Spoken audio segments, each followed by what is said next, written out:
Hello, everyone. I'm here to chat more about assessments. So, assessments, I feel like, is everything that I live and breathe right now since we are in the middle of state testing season. But this is not state testing things, not this week at least. um, this is more for standardized assessments that you might have in your building or have accessible to you that maybe you're not as well versed in what to do with them. So, I know it says ABLLS and AFLS. I'm going to talk more AFLS because that is what I am familiar with, but ABLLS is very similar. I like to say it's the sister test to AFLS. AFLS and ABLLS are kind of like the sister test to each other. ABLLS does more of the basic language and learning. So that's more of the like foundational skills. I always kind of say like that's for our elementary students, using more of those foundational skills in language to help build on that independent functioning and that lifelong learning and growth that we're hoping that they're going to get. So then the AFLS is what I kind of start introducing for my teachers for the middle school, the high school, even transition age students. I have them do the AFLS as well. So again, it's kind of same type of format, same structure. And so I'm going to show you those things and kind of walk through what that looks like and how you do that.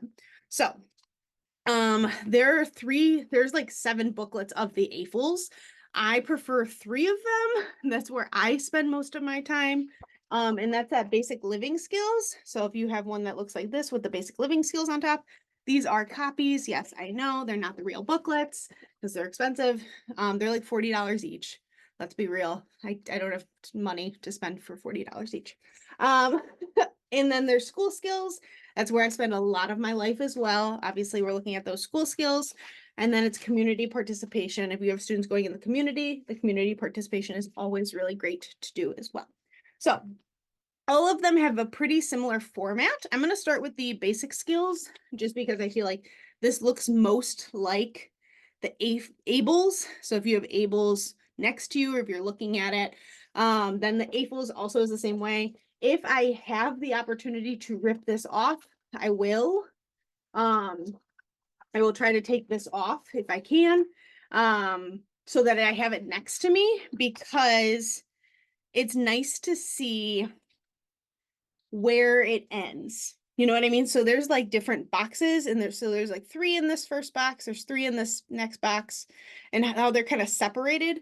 So if a student gets 3 zeros or is unable to do those tasks, I move to the next box. So if that makes sense, not next box, next section. Let's go with that. Make sure that's pretty clear for you. So of course, these first 3, if they get them incorrect, I'm going to the next one and go to the next one. But this next one is pretty large. So because it is so large, I might get about halfway up and go 0, 0, 0. I'm not going to keep going to go 0, 0, 0 because most of these skills will build on each other. So then I'm going to go to my top box then. So hope that makes sense. So I like to see it because when you go into the booklet, you can't see where this ends. So you got the first 6 questions together, even though they're 2 different boxes or 2 different sections. I need to use sections. So that's always really kind of nice to look at to see where does that section end. So when I go into it, let's go into maybe I'm going to do self-management. Maybe that's your social worker. Maybe that's you. I'm going to go into self-management. In some of these, yes, you need to sit down with your student and actually do. And some of them is just kind of anecdotal things you know about the student. So the first one here is aggression towards others. And then the question is, does a learner demonstrate physical aggression towards others? And examples are also there, like kicking, headbutting, hitting, biting, slapping, or scratching. So again, you might see that. It's kind of nice that there are examples in there. And then there's actual criteria, what a 1, 2, or 3 would look like, or a 1 and a 2, or a 0. And then those types of things. So that's kind of nice. I'm going to switch over to the school skills just so I can go through more school type things where it's not looking like I'm now the behavior specialist because I'm not. Okay, so I'm going to go to classroom mechanics. And so uses a dry erase board. Is this important to what the student knows? It might not be, but I might be able to go through and goes uses pencil erasers, uses sharpeners, uses pens, uses headphones, uses a stapler.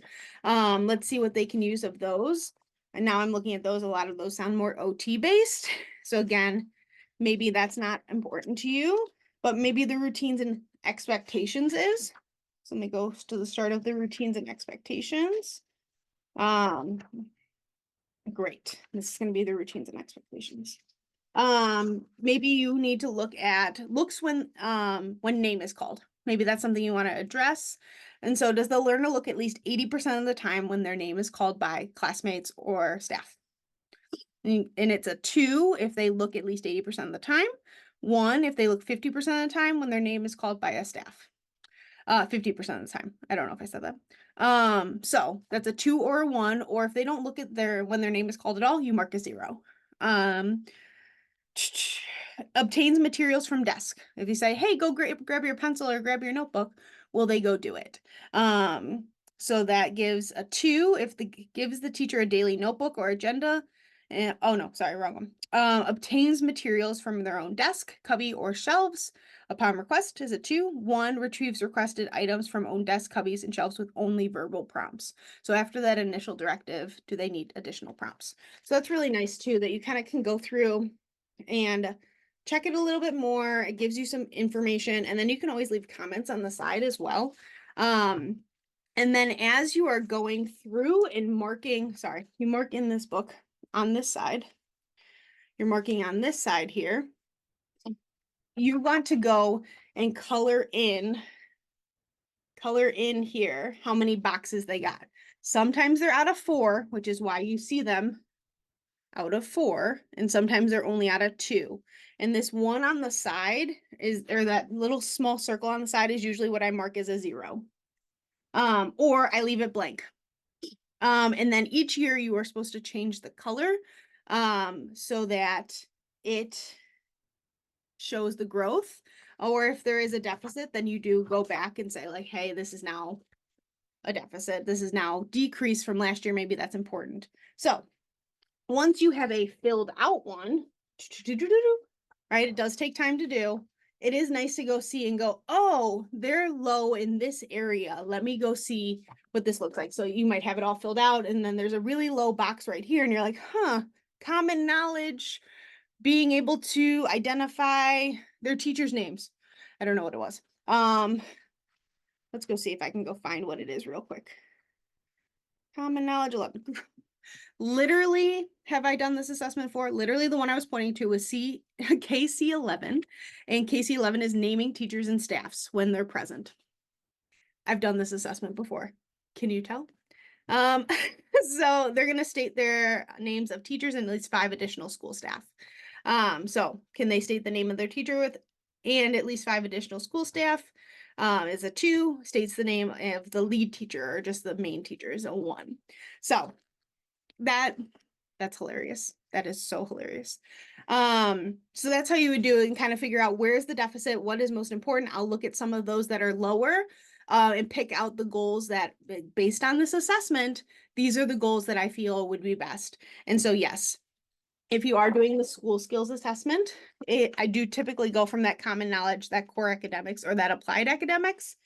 Sometimes I'll do a technology or routines and expectations, just because of classroom mechanic things. And then if there's anything that pertains to everybody, like the toileting or the grooming, I might do a goal for that and go on with my OT, that kind of thing. So that's why it's kind of nice to look at multiple different assessments. And then of course, if there is a community goal that I want to do, I would do the community assessment as well. So hopefully that was helpful to kind of walk through and figure out where you get your goals from. So finding those deficits once you go through the assessment, what's the lowest scores? Not necessarily a 0, it could be a 1. And you're like, really, they should be a 2 or a 3 now. It does not need to be a 0 to create a goal for it. You can create a goal for it literally whenever you feel it is best and meaningful for that student in that time. So hopefully it was helpful to kind of hear the walkthrough of the AFLS, very similar to the ABLLS if you're looking at that as well. If you have any questions, you are welcome to comment below, and I'm here to help.